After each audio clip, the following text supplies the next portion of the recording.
The Bible, for some a source of controversy, for others inspiration. What both sides can agree upon, though, is that some of literature's greatest villains grace its pages. Number 10. We'll start with something relatively light. We say relatively, but in today's world, this man could have easily stood on the top of a tri-level podium with Ted Bundy and John Wayne Gacy standing next to him, clutching their respective silver and bronze medals. His name was Abimelech. He was partial to the odd massacre, but they're too a penny in the Bible. It's what he did to become king that gets him a place on the list. Abimelech had many brothers, 70 of them, which didn't bode well for his ascension to the rulership. Those brothers were only half-brothers since his mother was his father's slave and concubine. One day, Abimelech went to his mother and asked, "Please, ask all citizens of Shechem what seems best to you. Do you really want all of Gideon's 70 sons to rule you or just one man? Remember, I'm your own flesh and blood." He was given 70 pieces of silver, which he used to hire a bunch of violent thugs. They were okay with bashing some brothers up for the right price. They helped him kill all of the brothers except the youngest, Yotam, who escaped.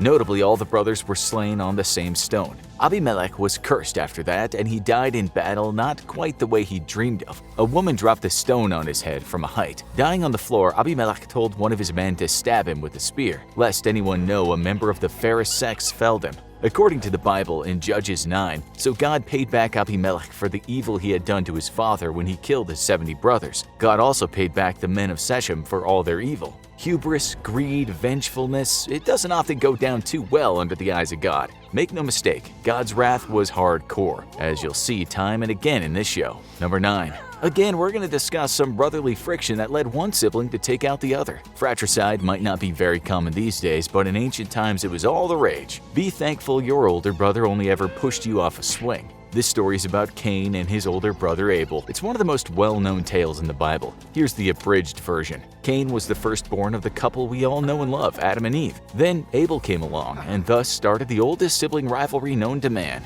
It was when they got older that all the problems started. Cain was a farmer, and one day he made a sacrifice to God by handing over some of his harvest. Cain expected to be in the good books for that, receiving a pat on the back. But that never came. Then Abel, the shepherd, came onto the scene and did a bit of sacrificing himself. He gave God the firstborn of his flock. God was actually well pleased with both sacrifices, but he preferred Abel's. Why? Because Abel gave of his firstborn from amongst his flocks, thinking of God before thinking of himself, while Cain's offering had no mention of the first fruits, meaning he didn't place God or his faith first. Abel had living faith while Cain's was stagnant, his giving merely a ceremonial ritual, so God was more pleased with Abel. Cain sulked and cried like a child who'd thrown his toys out of the pram. Then God said to him, "Why are you angry? Why is your face downcast? If you do what's right, will you not be accepted?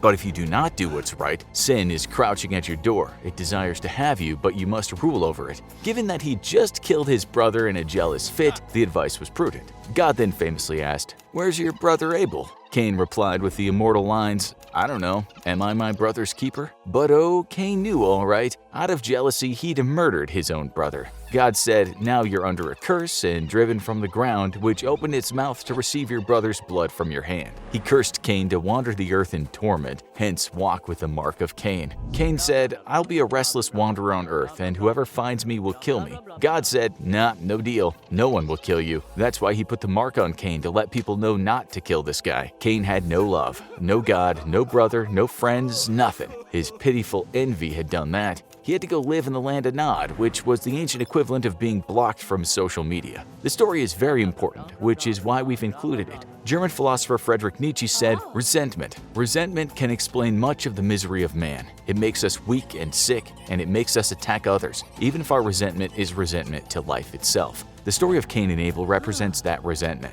Just look at Twitter, it's full of Cains. So Cain makes the list with just one kill because he kinda kicked off what would become the lodestone of human hatred, envy, and suffering. It's a brilliant tale. This next one is about plain cruelty. Number 8. One day, a guy named Herod the Great heard someone say, "Where's the one who's been born the king of the Jews? We saw his star when it rose and have come to worship him." "Wait a minute," Herod said, "I'm the king around here." He then asked where this king was born, to which he received the reply, "Bethlehem." Okay, he thought, I better rub out this ostensible king. Tracking down a newborn without ID is hard enough now, never mind back in the day when transport options were few and far between. But Herod sent someone to look for the baby. They were the 3 wise men, and when they found this kid, Jesus, they showered him with gifts: gold, frankincense, and myrrh. The former 2 tree resins were just as valuable as gold back then. To cut a long story short, the wise guys never returned to Herod, knowing that he would try and kill the infant Jesus. The Bible says he was furious and he gave orders to kill all the boys in Bethlehem and its vicinity who were 2 years old and under. This became known as the Massacre of the Innocents. If it actually happened, and most biblical scholars merely consider it a myth, the estimated kill count was somewhere between 14,000 and 144,000. You see, resentment again. This next king was arguably worse, but for different reasons. Number 7.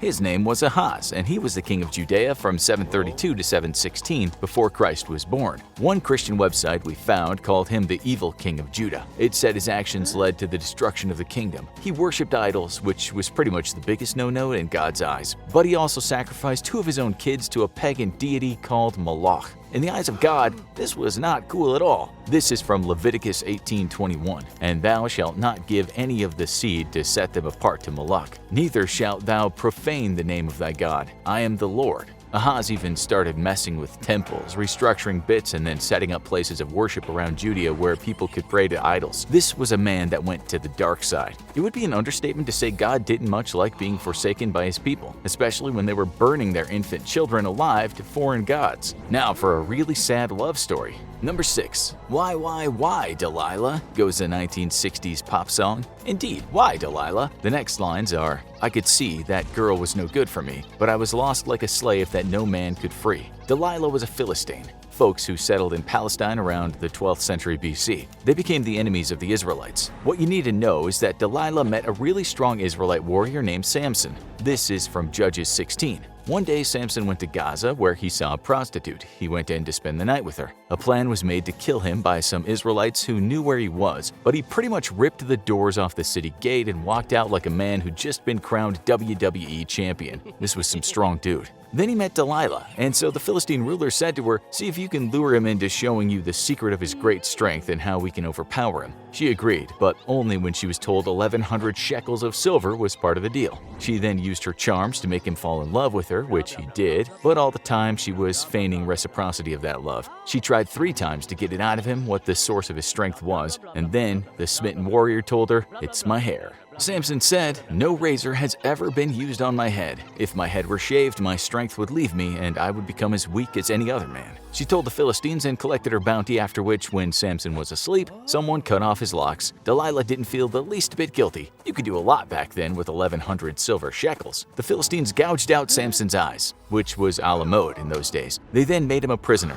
The Philistines made him put on a show like a circus animal, and one day he was brought into their royal palace, where he prayed to God for forgiveness and to give him the strength to atone for his sins by taking a Philistine leadership down with him as he toppled the palace pillars. The love story has been called the archetypal story of cross-cultural love between members of warring nations. This next one might be the worst promise ever kept. Number 5. The star of this next story was named Jephthah. His mother was a prostitute, maybe a busy one because the Bible doesn't say who his father was. Jephthah was a mighty warrior, but it seems he was also morally bankrupt. He was driven out of his house by his brothers because he was an illegitimate child. But later, when the Ammonites started giving the Israelites a hard time, they asked for the help of Jephthah. He said to them, "Do you not hate me and drive me out of my father's house? Why have you come to me now when you are in distress?" They said, "Come on, man, let bygones be bygones." And he said, "All right, no worries, I'll fight."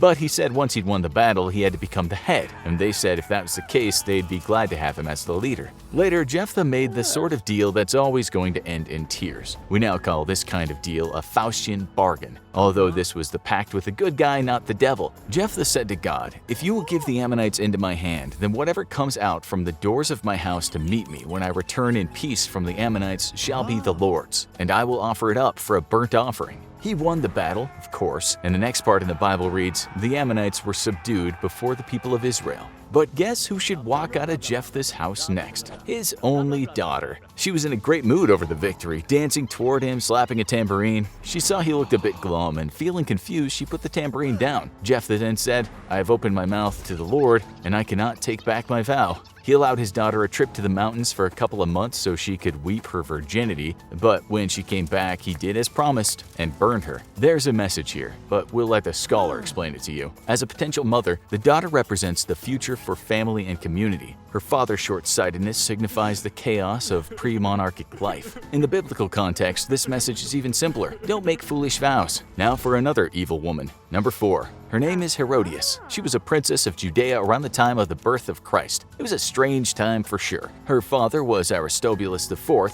He was murdered by his own father, Herod the Great, the guy behind the massacre of the innocents. He killed 2 of his sons after accusing them of treason. With that in mind, Herodias was always going to be a bit messed up. She married one of the surviving sons of Herod, the not-so-great, which meant she married her half-uncle. His name was Herod Antipas. Moving on, according to the Gospels of Matthew and Mark, John the Baptist took a dim view of all the intermarrying going on in this family. For that, he was put in prison. Still, Herod Antipas did not want to kill John. But then one night, there was a party and the stepdaughter of Herod Antipas put on a wonderful dance performance. Herod got a bit excited watching this. The stepdaughter was the daughter of Herodias. Herod told her, "For that outstanding performance, you can have what you want." The young girl wasn't sure what she wanted, not until Herodias whispered in her ear. She told her daughter to ask for John's head on a platter. You see, she still had a beef with him over his incest criticism. In Matthew 14, it's written, "His head was brought in on a platter and given to the girl, who carried it to her mother." Obviously, the evil here is shared among many people, not just Herodias. This next guy is said to have been the worst ever.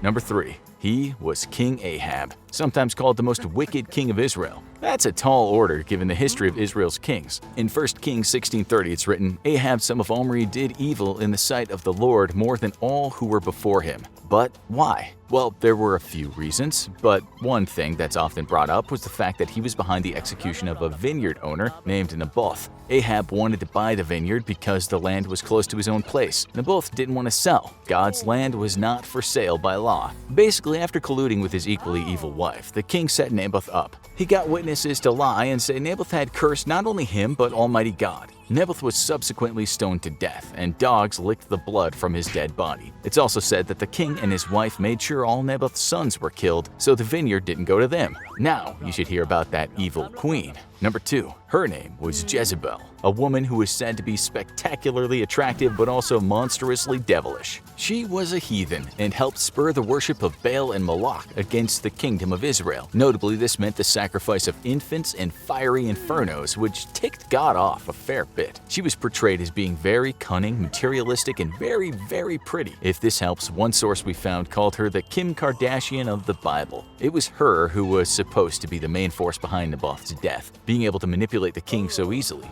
In this respect, she was as bad as him, although feminists might have something to say about that interpretation. She worshipped false prophets. She connived to kill innocent men out of greed. But she was also said to be the one reason why Israel later fell into captivity. You just can't get away with stuff like that in the Bible. First, God made sure that Ahab died in battle, felled by a clumsily shot arrow that wasn't even directly aimed at him. That was God's work. Jezebel's oldest son was killed in what was made to look like an accident. That was after he'd sat on the throne. God's wrath later ensured her youngest son was also killed. She knew then that her time was up. One day she put on a wig, her finest clothes and jewelry, and painted her face with makeup. She wanted to go out looking good. Her eunuch servants then pushed her out of a window, and she splattered on the floor. For good measure, she was trampled by horses. Later, when she was to be buried, only her skull, feet, and hands could be found. Wild dogs had devoured her, which was prophesied. In 2 Kings 9:30-37, it says, "Jezebel's body will be like dung on the ground in the plot at Jezreel, so that no one will be able to say, 'This is Jezebel.'"